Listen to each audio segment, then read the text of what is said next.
So we've been talking about what a small God is, and how it is that we end up falling into this pit, this trap, this thought of having a small God. And so I want to make sure that you know what it is when I say small God, what that means. When I say small God, what that means is that cross is a symbol. Right? The cross isn't a symbol.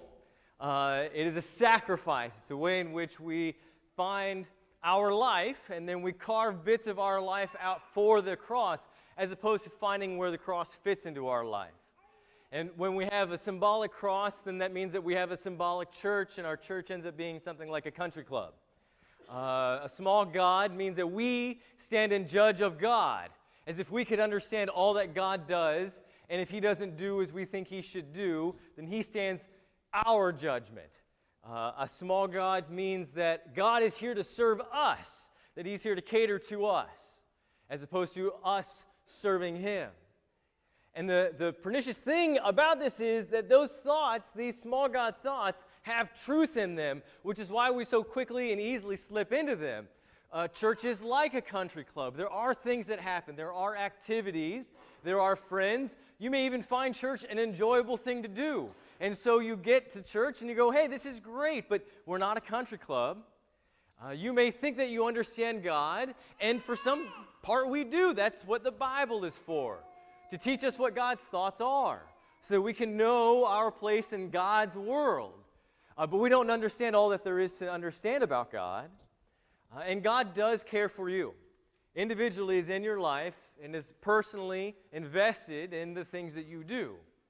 But He's not here to cater to us. What happens is when we get this small God mentality, we get this self-righteousness.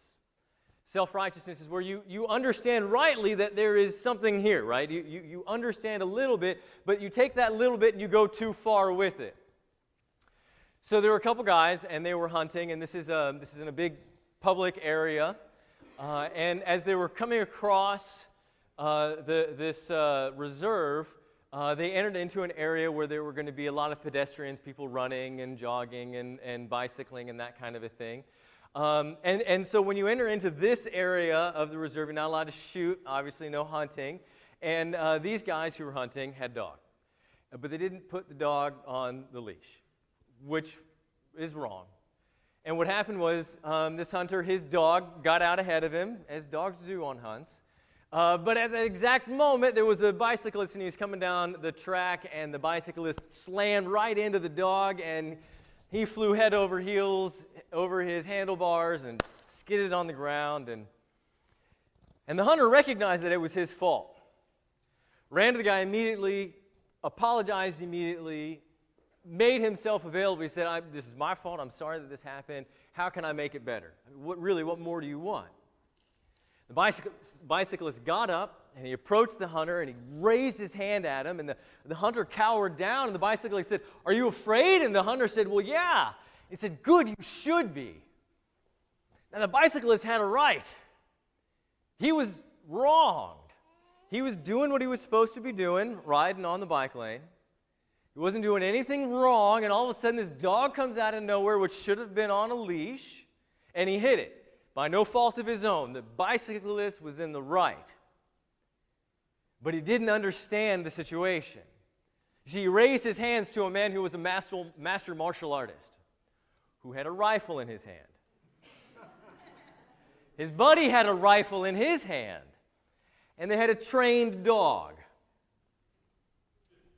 So while it was that this bicyclist was right because of the infraction, he was wrong because he didn't understand the situation.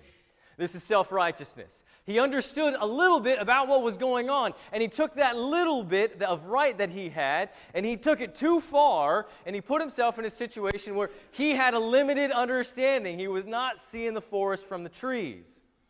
This is exactly what happens when we get self-righteous. We see the little things that God does, we think them too big in our life, and we put ourselves in pedestals and places that we shouldn't be. In our Bible, the exact same thing happened to the Pharisees. They rightly observed that Jesus was eating with tax collectors and prostitutes. Tax collectors and prostitutes are sinners. They nailed it. They got him.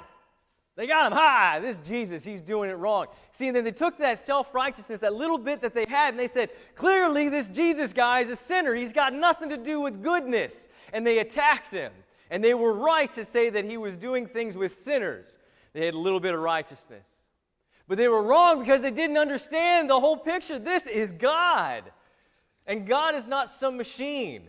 God doesn't have some kind of an on-off switch. He doesn't work in ones and zeros. God is, at this point, a man and a God.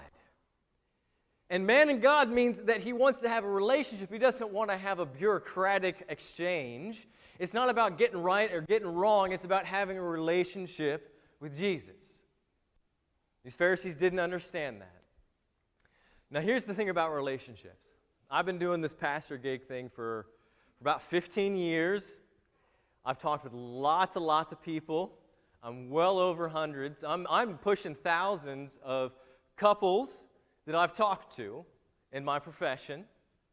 And I'm going to speak specifically to married couples right now, but for all you who aren't married, and you can recognize this in your other relationships, but specifically I want to talk to couples right now. That you recognize, I hope you recognize, that in that marriage, that you treat your spouse at times worse than you would ever treat a stranger. That you say things to your spouse, this person you love so much, that you would never say in a way that you would never say it to a perfect stranger.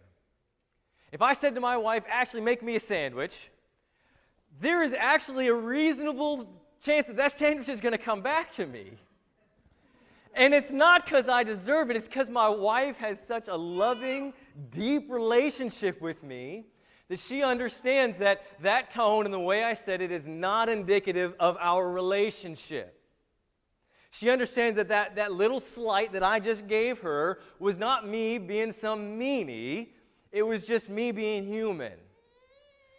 And I think, and I hope that you can recognize that in your relationships that's what happens. That you bring out the ugly sometimes. Even if you don't mean to, it happens. And the reason that we can get past that is not because that the person that you're being ugly to is so great and awesome, although they may well be. It's that love that you have between the two of you is so profound that it can endure even this. God wants to be in a relationship with you. And the thing is, God recognizes that in this relationship, there's going to be ugly. He also recognizes that it's not going to come from Him. That the ugly is going to come from us. That we're going to be in a relationship with God and it's going to be messy and it's not going to be pretty, and that's okay. What's not okay is if we don't recognize that we bring the ugly. If we think that we're in a relationship with God and we look at our little sins and then we push that away and we say, oh, that doesn't matter. God will forgive me. God doesn't care if I do this. I am perfect. I am great. I am fine. Then those commandments that God says, right? There's two. Love the Lord with all your heart, all your might, and all your soul. Love your neighbor as yourself. If we start having a relationship with God and we don't recognize the sin that we bring into the relationship, then those commandments look like this. It doesn't look like love your neighbor as yourself. It looks like love your neighbor who looks like yourself. And then what's that look like? Well, that means that I don't sin. That means that nobody in our community sins. That everybody here at Crossroad is perfect. And that the only people who sin are them over there.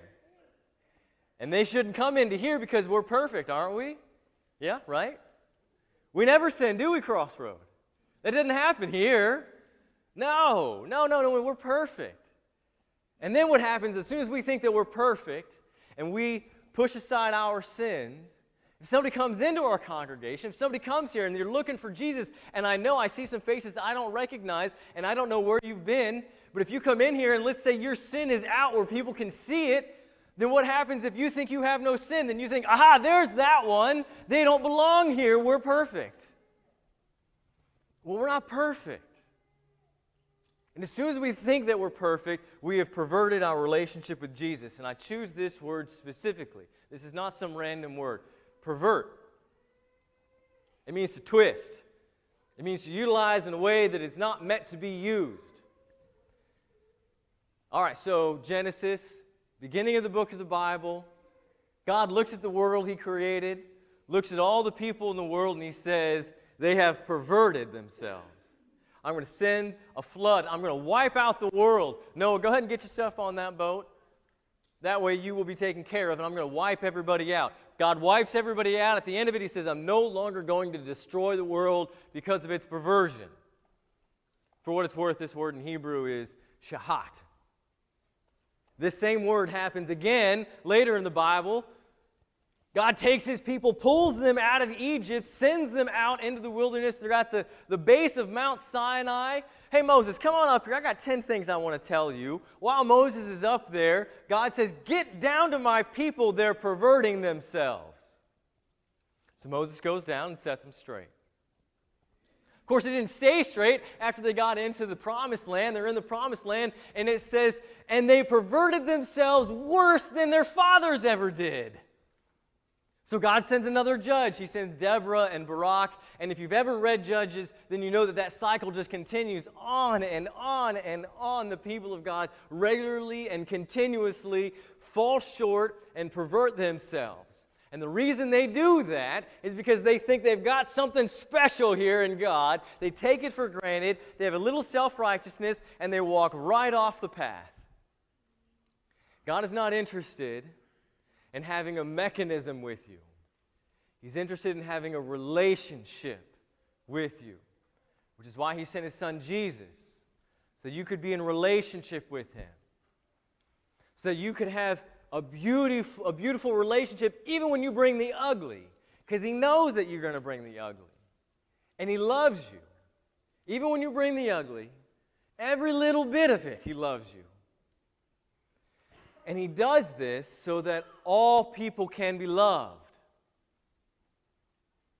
I think that's one of the things that we have trouble with. As soon as we say that we don't have sin and somebody's outside the love of God, then we stop worrying about how can we get people to know the love of Jesus, and we start worrying about, well, who's not allowed in our church? Who's not allowed to come worship God with us? Who's not allowed in this building? Who's not allowed to be a member? Who's not allowed to be in here? And we start worrying about what people are doing and saying and thinking. The reality is, as soon as you start thinking, and what about you're doing, then you'll recognize that you need the love of God just as much as I need the love of God, which, blessings to God, is why He exists. Jesus came so that we might have those blessings, so that all people might have those blessings, so that we might be satisfied, so that we might know that we belong, so that our faith might grow, so that we could go out into the world to tell the world that they're loved all over the world. All the people, the tax collectors and the prostitutes, and anybody else you might think is outside of that love. God came so that all might be forgiven, so that all might seek Him, so that we all might have salvation. Thanks be to God.